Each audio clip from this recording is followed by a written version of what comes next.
So the preparation in confusing mankind is ripe at the moment and going insane to the levels they're pushing it.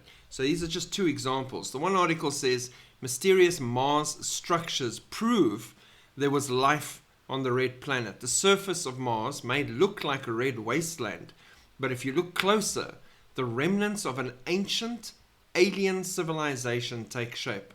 At least that's the conclusion of George J. Haas, founder and premier investigator of the Mars research group known as the Cydonia Institute. Mars is going to be a treasure trove of technology and all kinds of information.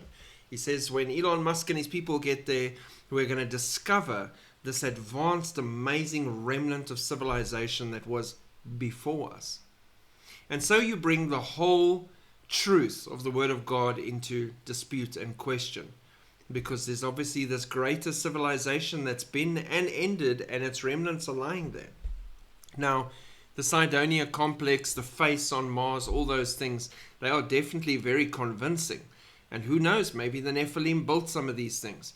But there's a lot that they point to that is just us anthropomorphizing natural objects and trying to see things in geological formations that don't exist, but it gets used to propagate the lie and cast doubt on the Word of God. The next article says underwater pyramid believed to be 12,000 years old, discovered near Taiwan, will reshape history. If confirmed, the finding will challenge established timelines of human civilization and force historians and archaeologists to reconsider the origins of advanced architectural knowledge. The formation, submerged at a depth of over 100 meters, appears to exhibit precise geometric shapes uncommon in natural underwater formations. Initial estimates suggest it predates known monumental constructions such as the Giza pyramids.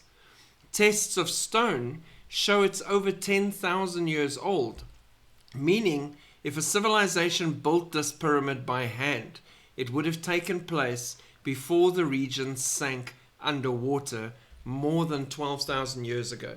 So we as believers are working on a 6,000 year timeline with 1,000 year for Jesus Christ's reign. So we're in that range. They've just doubled that immediately, pushing it all the way back. And they're using a model, a very complicated computer model, that shows how the waters submerged over thousands and thousands and millions and billions of years to what levels, and that's how they date things. So because this pyramid is maybe 100 feet below the water, they date it down to 12,000 years. What they don't take into account is that in the flood, the Bible clearly says, the fountains of the deep broke open.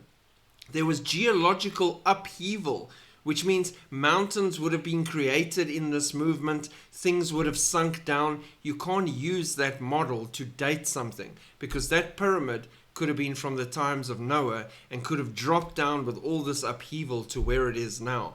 But they won't accept that, because that's a biblical explanation for what they're trying to understand in what they're finding.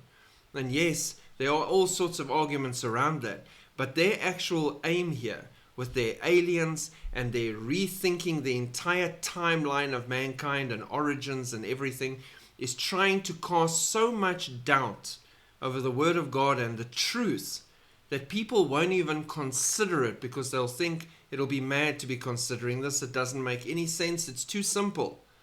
When it is the truth, and it is life to understand how God made everything. And they will find out, sadly, very, very soon. It will be a time of great deception, said Jesus Christ. We're there. Keep looking up. Shalom.